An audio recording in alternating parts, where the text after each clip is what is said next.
জয় রাধে। সংসারে সেই সঠিক বিচার করতে পারে যে কারোর কাছে কিছু আশা করে না, যে পরঅপেক্ষা নয়, যে কারোর তোয়াজের অপেক্ষায় থাকে না এবং কারোর ভয়েতে চলে না, এমন যে সেই একমাত্র নিরপেক্ষ বিচারে সামর্থ্যবান। এই দিক দিয়ে বিচার করতে গেলে একমাত্র নিরপেক্ষ বিচার ভগবানই করতে পারেন। কারণ এই সমাজে যারা বাস করছেন তাদের কারো না কারোর মুখোপেক্ষা হয়ে চলতে হয়, অনেককে সঙ্গে নিয়ে চলতে হয়,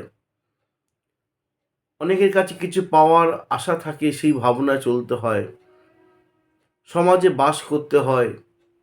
এই বিভিন্ন কারণে তারা অনেক সময় সঠিক নির্ণয় নিতে চাইলেও নিতে পারে না, কারণ তারা কোনো না কোনো জায়গায় বাধা পড়ে আছে।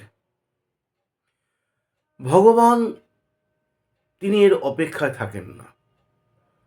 যদি তুমি কোনো অন্যায় করে থাকো বা যদি পূর্বজন্মের তোমার কোনো কর্মের ফল তোমার ভোগ থাকে, তুমি ভগবানকে গালিগালাজ করো বা সম্মান করো নাই করো, কিন্তু যদি তোমার শাস্তি পাওয়ার সেই শাস্তির যোগ্য যদি তুমি হও, তাহলে ভগবান তোমাকে সেই শাস্তি দেবেন। আর যদি তুমি সম্মানের পাত্র হয়ে থাকো, কোনো কিছু পাওয়ার প্রাপ্ত হয়ে থাকো, তুমি ভগবানকে পূজা করো বা না করো, তাকে তুমি ভালোবাসো বা না বাসো, যেটা তোমার প্রাপ্য তুমি ঠিক পাবে। আসলে ব্যাপারটা কি জানো, ভগবান কোনো কিছুর অপেক্ষা রাখে না। তুমি তাকে পূজা করো আর নাই করো, তোমার যেটা প্রাপ্তি সেটা তুমি পাবে। তিনি ধনী, দরিদ্র, বড়লোক এসব বিচার করেন না। তিনি বিচার করেন সঠিক, যেটা ন্যায়, আর সেইভাবেই তিনি জগৎ চালাচ্ছেন। আমাদের উপর তিনি নির্ভরশীল নন। যেটা করা উচিত, যেটা করণীয়, সেটাই তিনি করবেন। তথাপি যদি আমরা ভগবানের দ্বারস্থ হই, ভগবানের নাম গান করি, নাম গুণকীর্তন করি, তাহলে কি হবে? অপি চেৎসু দুরাচার ভজতে মামন্য ভাগ।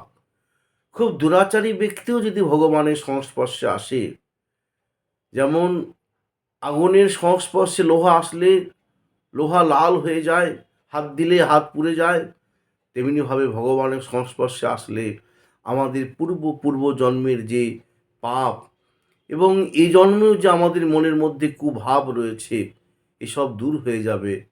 যেমন দস্যু রত্নাকর মহর্ষি বাল্মীকিতে পরিণত হলেন, যেমন মাতাল জগায় মাধাই ভক্ততে পরিণত হলেন, তেমনি আমরাও ওই পরশমণির পরশে যেমন লোহাওসন হয়ে যায়, আমরা ভগবানের সংস্পর্শে আসলে, তার নাম গুণকীর্তন করলে একদিন আমরাও সমাজে ভালো মানুষ হতে পারবো, সাধুতে পরিণত হতে পারবো।